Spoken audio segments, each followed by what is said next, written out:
I'm here today to talk about the Costin Horseshoe. It's a plastic shoe that I've been using quite some time now on my horses, and still using it on my horses as we speak. It's a different design of a horseshoe. I've never seen anything like it before. It's a plastic shoe which takes a lot of concussion out of the horses when they work. It takes a lot of jar out of horses, which is a big thing.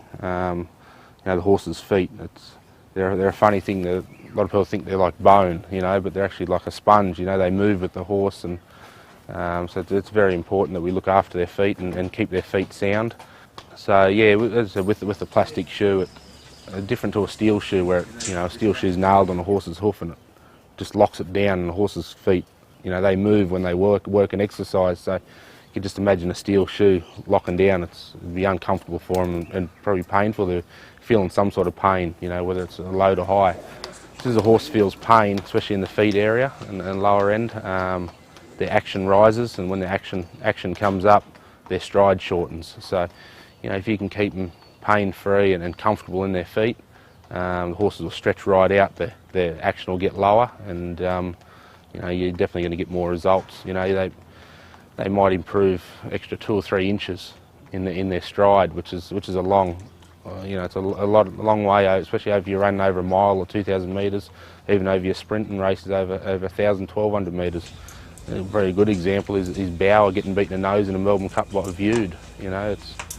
Having these sort of shoes on your horse could change a result like that. I had a horse, for instance, a horse called Manu.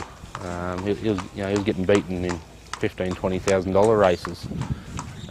And it wasn't noticeable, but he wasn't overly fluent in his action. And since we've put these plastic shoes on the horse, I've noticed the difference. And within a week or 10 days, the horse's work was better. He was more comfortable. He was more fluent in his action, and the actual horse's performance improved. And that was the only thing we changed. I didn't change feeding, exercise, or nothing. The only thing we changed was his shoes. Put these plastic shoes on him, and he's come out and won open handicaps at Doomben in Brisbane. He's got beaten a length and a half in a listed race, a $100,000 listed race in Brisbane. So, and probably should have won. So, he probably improved 8 to 10 lengths from one prep to the other since we've changed these shoes. Whether you can improve a horse a length or improve him 10 lengths, it's a lot in racing. So, but I highly recommend these shoes to anyone. They're great all round. The horse is going to, even long-term jeopardy, a horse's wear and tear on joints and things like that. So you reduce any concussion and jarriness. Long-term, it's going to play a big role for the horses to keep them sound longer and race on. Even Manu I was just talking about, he's a 7-year-old gelding. So he didn't improve with time. Well, he wasn't a 2-year-old going 3. He was an old horse. What you're seeing is what you got.